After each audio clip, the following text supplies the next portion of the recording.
Entertainment.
When I wake up, I know that you are with me every step of the way. You're strong enough to handle any fear that I face. Even things that scare me, cause they seem too big. Even all the hard things that make me wanna quit. You're bigger than it all, and you're in charge of it. And I don't feel so worried when I look to you, Jesus. Your love is unforgettable. Your strength is undeniable. With you, nothing is impossible. You are the reason, you are the reason I'm brave. You are the reason, you are the reason I'm brave. You are the reason, you are the reason I'm brave. When I look at how great you are, your kindness helps me believe that you are good, and with you I can do anything. Even things that scare me, cause they seem too big. Even all the hard things that make me wanna quit. You're bigger than it all, and you're in charge of it. And I don't feel so worried when I look to you, Jesus. Your love is unforgettable. Your strength is undeniable. With you, nothing is impossible. You are the reason, you are the reason I'm brave. You are the reason, you are the reason I'm brave. You are the reason, you are the reason I'm brave. Your love is unforgettable. Your strength is undeniable. With you, nothing is impossible. You are the reason, you are the reason I'm brave. You are the reason, you are the reason I'm brave. You are the reason, you are the reason I'm brave.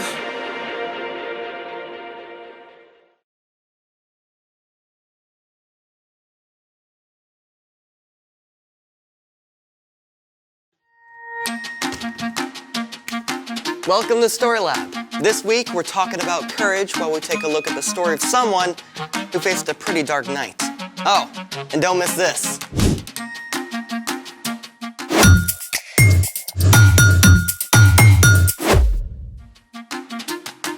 Hey, I'm Amaya. And I'm Zeke. And we're talking about courage. That's being brave enough to do what you should do, even when you're afraid. Even when something unexpected happens. Unexpected?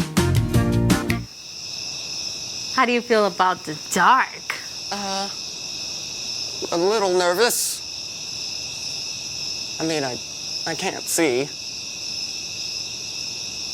Can we please have the lights back? Hey!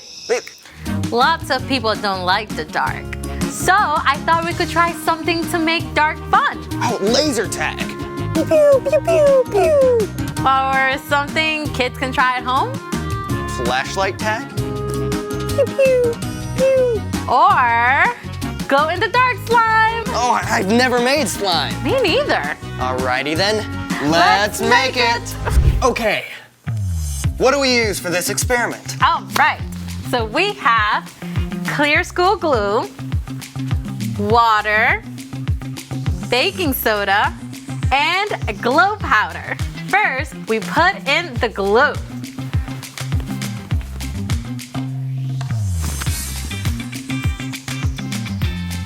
Perfect. Next, we add the water.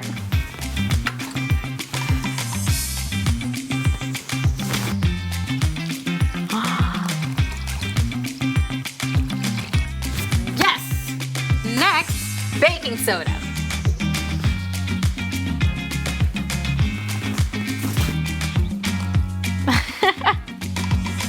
And finally, we add the glow powder.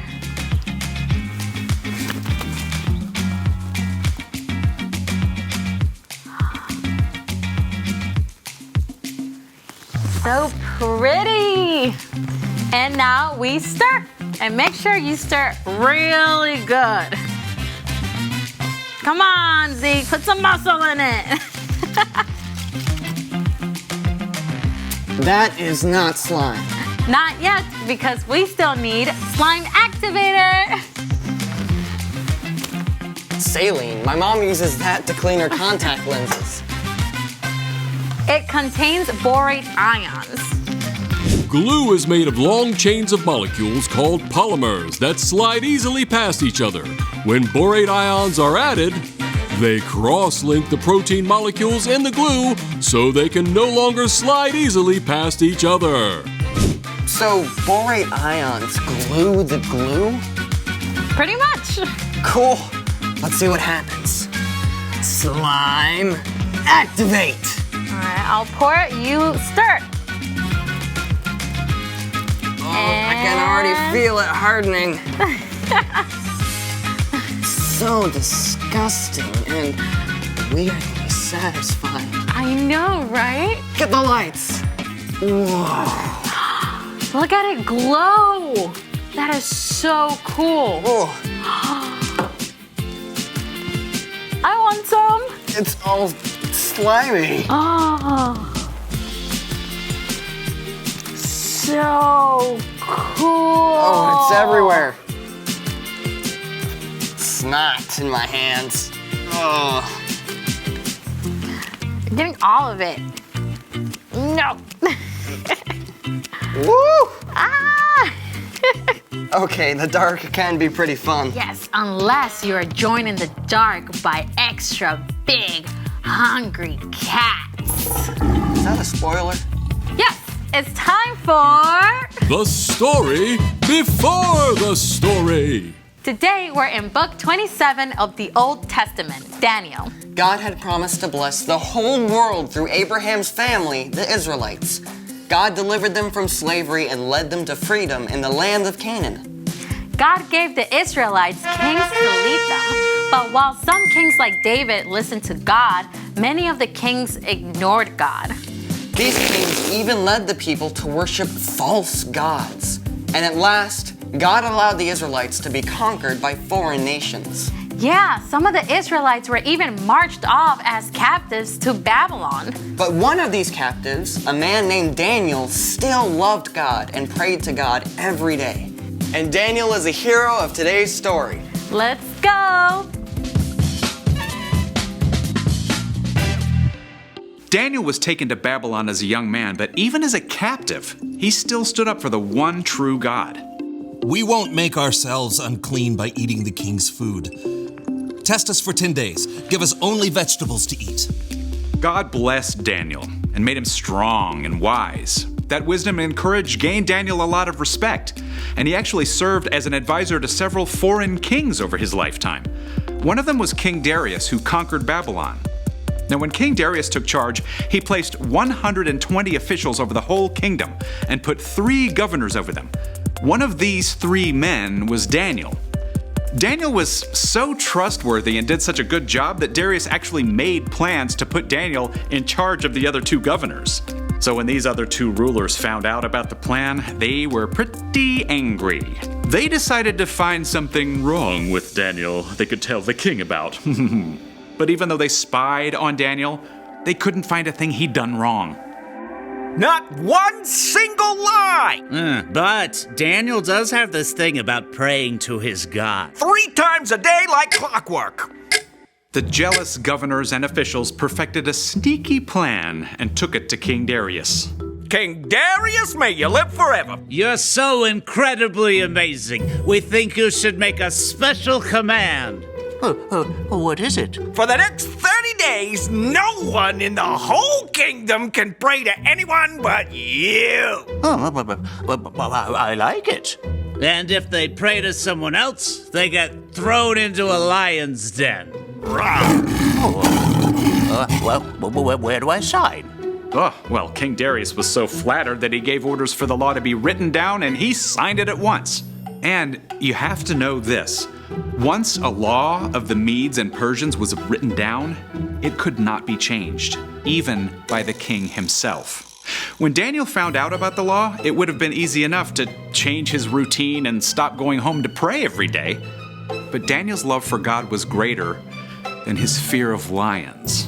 The next morning, as every morning, Daniel knelt in his room and prayed to God. Thank you that you are always with me, God. Help me honor you in everything I do. Daniel went to his room to pray again at noon and in the evening, even though he probably knew the other officials were watching him. And sure enough, they were delighted to find Daniel disobeying the king's law. Oh, they rushed after the king as fast as they could. King Darius, didn't you sign an order that for 30 days no one can pray to anyone but you? Huh? Oh, I did. Or they'd be thrown into a lion's den. Well, no one would risk it. Except Daniel. He still prays to his God 3 times every day. When Darius realized he'd been trapped, he was very upset.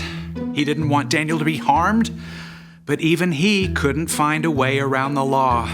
So at sunset, the king called for Daniel to be brought out and thrown in the lion's den.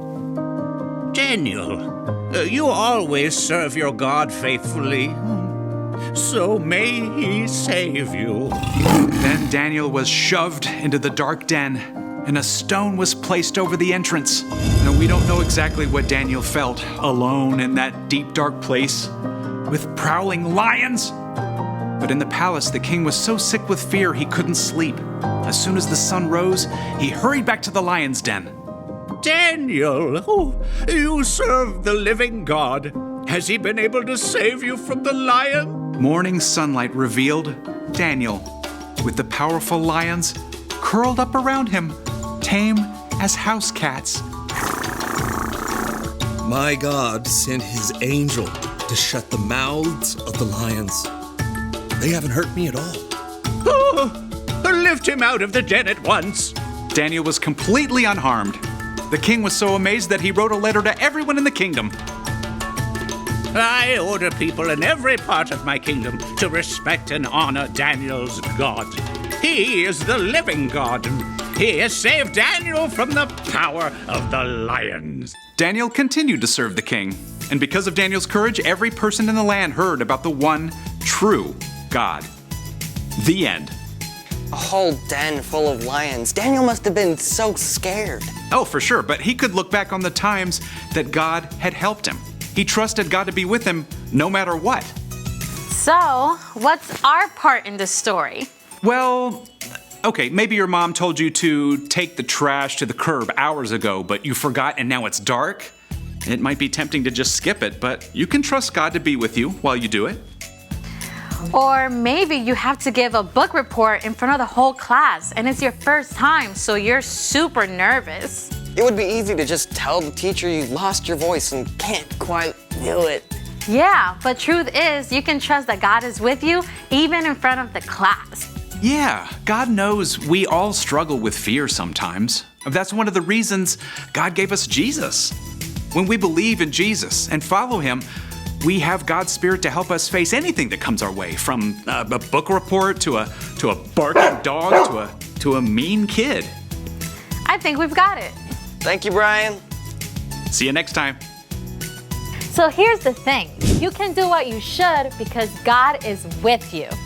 Too bad Daniel didn't have this stuff to glow in the lion's den. Yeah, I don't think you can ever get that out of Big Cat fur. I don't think I'm ever gonna get it off my hands. Thanks for joining us in the Story Lab. See you next time.